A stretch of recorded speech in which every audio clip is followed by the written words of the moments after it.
commerce has never felt more fragmented. We have got marketplaces, social commerce, brands, and now AI. The AI interfaces, the chatbots, everything that's getting integrated into commerce and all trying to sell, but the same system behind them still don't talk to each other. It's definitely a challenge. And one of my biggest challenges has always been commerce at the intersection of logistics not actually talking. You have spent your career building bridges across those gaps. When you look at the current state of commerce, APIs everywhere, EDI is still hanging around, and it ain't going nowhere, by the way. It's going to hang around. Doesn't matter what changes come. What made you say it's time for a new standard? We see selling channel standards emerging. We have OpenAI and Stripe and Shopify coming up with agentic commerce protocol. And that's great, but that sits between AI and order capture with Shopify and payments with Stripe. We also see similar with AP2, which is Google and PayPal's standard. And that's fine. And I think it's great that we're seeing standards emerge there in the era of agentic checkout. The problem is, and has always been, it's not just AI, but there's been a longstanding problem of how do you get from selling channels, say you're browsing on TikTok or ChatGPT or Shopify, how do you get from that all the way back to a physical 3PL warehouse, right?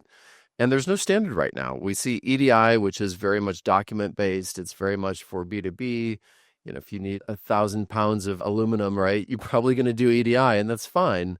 But if you're a direct-to-consumer brand and you're selling, socks, for example, there's no way to get the inventory surfaced up to the selling channel and then back all the way down to fulfillment. And I think it's ridiculous.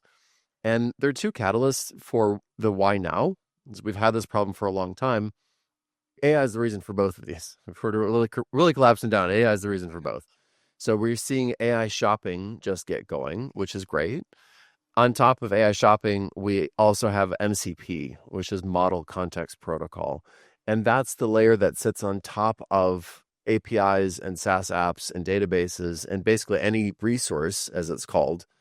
And then it allows you to surface that data and functionality up natively to AI. And that came out in November of 2024. So it's a year old. And very, very quickly, the industry rallied around it. Really, the summer is when everyone, fully supported it. Yep. And that's when we got going with the standard. So we need to go from AI directly back to fulfillment. And now MCP finally makes this possible where we couldn't have otherwise done this before with REST APIs. Yeah, and I think from a commerce engagement perspective, we are already starting to see that interaction come into play. There is a lot of commerce that's occurring through this agentic format of communication, but it kind of drops off at that point, right? How does this kind of connect from your vantage point, Kelly, that it goes from not just the consumer's interaction with the commerce channel, but it is the post-click transaction communication, which is where the gap happens to be, is what you are trying to address. Would that be the accurate way to describe it? Correct. So we actually, I don't want to complicate things too much, but in fulfillment, we have LMSs, we have 3PLs, we have WMSs, we have ERPs as members. A lot of folks as part of this, which is good. It's a big tent. Now, as you know, and your listeners know, order management sits on top, and then OMSs connect to ERPs and 3PLs and WMSs. So there's a stacking there. Now, I've deliberately brought in folks other than OMSs because I want the network connectivity from OMSs to 3PLs, for example, and to WMSs to be streamlined. So we have the order network exchange from OMS to a 3PL, and then we have order network exchange from a selling channel to an OMS, or you can go selling channel directly to a 3PL. But it's multiple layers there of connectivity, and that's why it's called a network, because we're networking together disparate systems that otherwise wouldn't be connected. Agreed. Around the commerce and the experience itself, right? Let's face the fact, like where we are today, we got amazing front ends, right? AI chat, marketplaces, social shopping. But at the back end, it's still running 20-year-old logic, at least 20 years old logic, At least. right? Like Do you see this as a tech problem or a mindset problem? Like we have had APIs for decades and we have had EDIs literally for generations. There are probably some World War One vets that worked on it as well, right? Like, why can't they keep up with the pace of change, right? Like, oh, why is it that we need something new now? And what's been the challenge?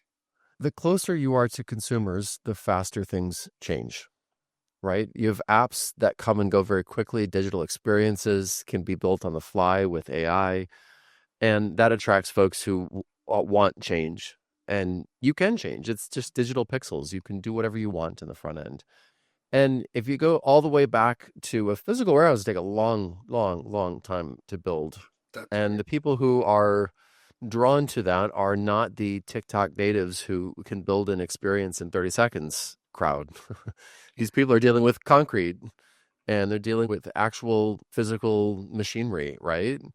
And that's a whole different world, a different mindset, different everything. And I think that's why so many retailers struggle with technology, because you get a lot of folks coming up through the ranks who are really good at sourcing, for example, or really good on the finance side, but they don't understand the technology at all. And they're not close enough to that change. Right. They're doing annual cycles. They're not doing, weekly cycles, which I understand. But at the same time, like this is all literally changing by the week.